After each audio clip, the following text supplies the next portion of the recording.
Godina Harargee aanaalee 15 keessa albuudonni uumamaa akka jiranii qorannoon mirkaneesse. Qabxiin seensa yuunivarsiitii bara kanaa 300 irraa gara 297tti fooyya'uu ministeerri barnoota ifoomseeti jira. Ayyaana Irreechaa irratti hanqinni geejjibaa akka hin mudamne Public Service baasii dabalatee geejjibni baaburaa Itiyoo Jibuutii tajaajila hawaasaaf kennuuf qophii ta'uu isaa ibsamee jira. Magaalaa Finfinnee kutaa magaalaa Lammii Kuraatti namoota muka ifaa tiraafikaa qabu buqqaasuudhaan gurguratan irratti tarkaanfii fudhachuu poolisiin magaalaa Finfinnee beeksise. Naannoo Amaaraa keessatti riqicha bataskaanaa ittiin ijaaruuf hojjetame jigee lubbuun namoota 30 olii darbuun dhagahamee jira. Daawwattootaa fi hordoftoota egeree miidiyaa bakkuma jirtan hundatti nageenyi keenya isin dhaqqabu isiniin jecha guyyaan har'aa roobii onkololeessi tokko barri 2025 kanneen asii olitti dhageessan matootii oduu teenyaa har'aati amma bal'ina oduutti aansina. Godina Harargee aanaalee 15 keessa albuudonni uumamaa akka jiranii qorannoon mirkaneesse. Godina Harargee lixaa aanaalee 15 keessatti albuudota jiraachuu isaanii qorannoon kan mirkaneesse yoo ta'u albuudota godinichaa keessatti argaman kanneen sirnaan hojiirra oolchuudhaaf xiyyeeffannoon kennamee hojjetamaa jiraachuu ibsamee jira. Godina Harargee lixaa qabeenyota albuudaa adda baasuun sirna hojiirra oolchuu xiyyeeffannoon hojjetamaa jiraachuu waajjirri misoomaa qabeenya albuudaa godinichaa kan beeksise yoo ta'u bakka bu'aan hoogganaa waajjirichaa ifaa imaanaa akka ibsanitti aanaalee 15 keessatti irra caalaa keessatti qabeenya albuudaa akka jiru qorannoodhaan mirkanaa'ee jiraachuu isaa dubbatanii.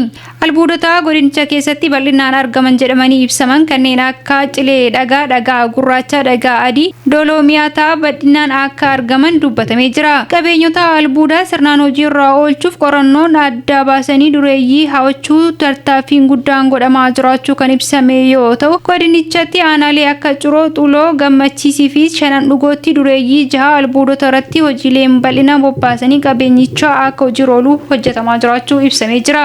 Dureeyyileen 22 biroo aanaa Daaroo Labuu Gammachiis Shanan Dhugoo Cirootti dameelee kanarratti hojjechuudhaaf hojiileen hojjetamaa jiraachuu kan ibsame yoo ta'u dargaggoota 12,000 caalanii damee albuudaa irratti cirracha baasuun dameelee albuudaa biroo irratti waldaan gurmaa'anii carraa hojii guddaa fayyadamaa jiraachuu isaanii ibsamee jira. Dureeyyileen waggoota darban eeyyama fudhatanii hojii hojjetaa jiran namoota naannoo 500 caalan akka carraa hojii dhaabbataa fi yeroo uumanii jiran kan himame yoo ta'u aanaa Xullootti albuuda baasaa kan jira obbo Gazzaany Taaddasaa akka jedhanitti carraa mijaa'etti fayyadamuudhaan eeyyama investimentii fudhatanii hojicha hojjechaa jiraachuu kaasanii jiru. Albuudota jiran keessaa kaalshiyeem kaarbooneetii wal'aansa biyyoo aasidaawaa saamunaa oomishaalee pilaastikiitiif akka oolu kan ibsamee jiru yoo ta'u oomisha kanneen bal'inaan oomishuun gabaa biyya keessaa dhiheessuu karoorsuu hojjetamaa jiraachuu kan ibsame yoo ta'u haala kanaan dura hojjetamaa jiruunis gabaan cimaan uumamaa jiraachuu itti gaafatamaan kun ibsanii jiru. Hojii gaggeessaan warshaa dhagaa adii mi'eessoo keessatti argamu obbo Adaana Hundee akka jedhanitti waggaa tokko asitti qabeenya albuudaa godinichatti argamu fayyadamuun oomishuu eegaluun magaalota garaagaraa keessatti dhiyeessii albuudaa babal'achaa jiraachuu kaasanii jiru. Oomishaaleen albuudaa galteewwan garaagaraa sirnaan argachaa akka jiran kan ibsan yoo ta'u baay'inaan oomishuudhaan guddinaan albuudota kanneen magaalota akka Finfinnee, Adaamaa, Dirreedawaa fi Hararitti baay'inaan dhiyeessaa jiraachuu isaanii ibsanii jiru. Bara barnoota 2018 qabxiin seensa yuunivarsiitii kan duraan 300 ture amma gara 297tti fooyya'uu ministeerri barnoota Itoophiyaa beeksiseeti jira. Ministeerri barnoota ibsa kana qabaasee guyyaa kaleessaa fulbaana 30 bara 2025tti waggaa ta'u kanaan dura barattoonni gara dhaabbilee barnoota olaanootti dabruuf 50 fi isaa ol fiduu akka qaban himamee ture. Kanaanis barattoonni bara kanaa qormaata fudhatan keessaa 8 qabxii takka qoftiin qabxii walakkaa ol galmeessuu ministeerichi ibsuun ni yaadatama. Eegasii barattoonni qabxiin isaanii gabbuun wal qabatee karaalee garaagaraatiin komii isaanii himataa turan. Keessumattuu barattoonni qabxiin isaanii harka 100 keessaa 49 qabxii 50 hanga 49 qabxii 9 fidan baay'een isaanii komachuu isaanii hordofee torbaan dabree qabxiin duraan gallakkifamtee turte dogoggora jechuudhaan sirreeffamuun isaa ifomeeti jira. Kanaanis barataan akka biyyaatti qabxii olaanaa 590 takka fiduun riikaardii haaraa galmeesse Khalid Bashir qabxiin isaa duraan 590 takka turte gara 592tti sirraa'uudhaan akkasumas barataan qabxii olaanaa akka biyyaatti lammeessaa deebise. Mana barumsaa Dodolaarraa barataan Gosaa Nageessoo Galatoo qabxiin isaa duraan 589 turte amma gara 590tti fooyya'uun ifoome. Haaluma kanaan qabxiin irra deebi'uun karaa vaariitiin ilaalame barattoota bara 2017 qormaata fudhachuun bu'aa qormaataan ifoome mara qabxiin tokko sirraahuun carraan dabruu barattoota illee bal'isuun ibsameeti jira. Haaluma kanaan barattoonni bara barnootaa 2017tti qormaata biyyaalessaa kutaa 12 qabxii giddu galeessaa 49 qabxii 50 hanga 49 qabxii 99 fidan gara 50tti akka siquuf murtaa'uu ministeerichi ibseeti jira.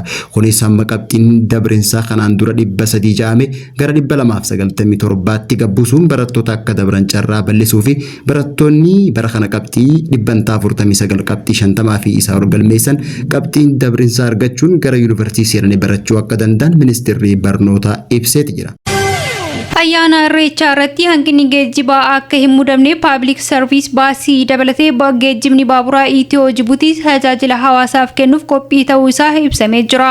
Ayyaana irreechaa irratti hanqinni geejjibaa akka hin mudamneef qophiin barbaachisaan godhamaa jiraachuu ministeerri geejjibaa fi loojistikii beeksisee jira. Ayyaana irreechaa irratti heddummachuu lakkoofsa uummataa fi namoota garmasitti imalaniin wal qabate hanqinni geejjibaa akka hin mudamne ministeerri geejjibaa fi loojistikii qophii xumuruusaa kan ibsee yoo ta'u tajaajila geejjibaa ayyaana irreechaa sanbataa fi dilbata dhufu kabajamuu ilaalchisee ministeerri geejjibaa fi loojistikii ibsa kennee jira. Gorsaan deetaa ministeera geejjibaa fi loojistikii Asaffaa Hiddaasee akka jedhanitti ayyaana irreechaa fulbaana 24 fi 25 magaalaa Bishooftuu fi magaalaa Finfinneetti kabajamu qophiin barbaachisaan xumuramuu kan ibsan yoo ta'u ayyaanicha sababeeffachuun bu'aa bahii geejjibaa akka hin mudannee fi namoonni hedduu akka hin rakkanne ejensiin geejjibaa naannoo Oromiyaa biiroon geejjibaa magaalaa Finfinnee fi paablik sarviisii akkasumas geejjibni baaburaa Itiyoo Jibuutii waliin qindoomuudhaan tajaajila bal'aa hawaasaaf kennuuf qophii xumuruu isaanii ibsanii jiru. Keessummoonni irreechaa horaa sadii kabajuudhaaf magaalaa Finfinnee irraa gama magaalaa Bishooftuutti imalan hanqinni buufata konkolaataa magaalattii akka hin mudanneef buufataaleen konkolaataa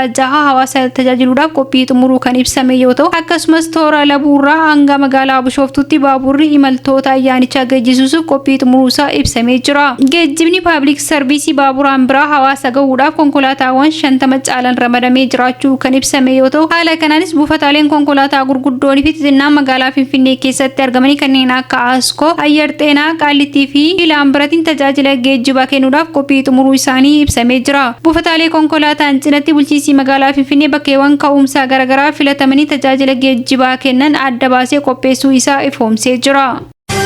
Poolisiin magaalaa Finfinnee yakkamtoota muka mallattoo ifaa tiraafikaa qabu buqqaasuudhaan gurguratan irratti tarkaanfii fudhachuu fi adabbiin seeraa itti kennamuu beeksise. Akka lakkoofsa Itoophiyaatti gaafa fulbaana 4 bara 2018 galgala sa'aatii 10tti kutaa magaalaa Lammii Quraa aanaa Duwwaa 8 bakka addaa naannoo mana barumsaa Kaambiriij keessatti dargaggoonni lama iddoo misooma koriidarii jiru irratti muka mallattoo ifaa tiraafikaa qabu buqqaasuudhaan gurguratan qabuudhaan himanni irratti banamee hidhaa waggaa 6 hanga maallaqaatti adabuu beeksise. Himatamtoonni Taarraqanyee Taaffaseetii fi Afwarqi Yoonas yeroo sanitti mallattoo tiraafikaa daandii cinaa daandii misooma koriidarii Haamee keessa odoo buqqaasaa jiranii poolisoota yeroo san dirqama ittisa yakkaa irratti bobba'an irratti to'annaa jala ooluun ifoome. Poolisiin magaalaa Finfinnee adeemsi qorannoo isaa keessatti himatamtoota to'annoo jala oolchuun qorannoo irratti taasifameen daandii koriidarii cinaatti qabeenya qarshii 200,000tti tilmaamamu jaahatuudhaan erga amanan booda murtiin itti laatamuu beeksise.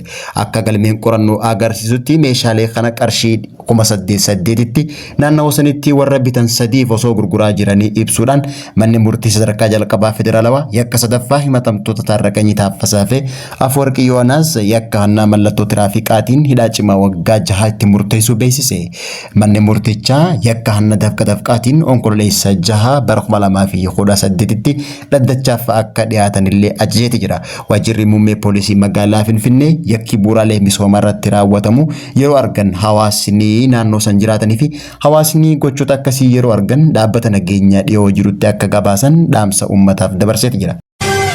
naannoo Amaaraa godina Shawaa Kaabaa aanaa Minjaar Shonkoraatti bataskaana ijaaramaa jiru wal hordofee riqicha meeshaalee ijaarsaa bataskaanichaa ol baasuuf hojjetameera. Namoonni hedduun daawwiidhaaf bakka bahanitti ayyaana Maariyaamii kabajuuf yeroo achitti argamanitti riqichi jiguudhaan lubbuun namoota 30 battalumatti yoo darbu namoota 200 olirra miidhaan qaamaa salphaa fi cimaan qaqqabuusaa poolisiin godinichaa beeksisee jira. Taateen kun kan uumame naannoo Amaaraa godina Shawaa Kaabaa aanaa Minjaar Shonkoraa magaalaa Araartii Maariyaamitti riqicha manicha ce'umsaaf ijaarame jiguun lubbuun namoota hedduu kan darbe yoo ta'u balicha mudate kana hordofee ijaarsi bataskaana aanichaatti ijaaramaa jiru daawwatamuudhaaf namoonni hedduun naannichatti imalanii akka turan poolisiin aanichaa Inspektar Ahmad Gabayyoon kan himan yoo ta'u balaa kanaan lubbuun namoota 30 battalumatti akka darbe namoota 200 ol miidhaan qaamaa salphaa fi cimaan irra gahuudhaan yaalaaf hospitaala Adaartitti ergamanii yaala hordofaa jiraachuu isaanii ibsamee jira.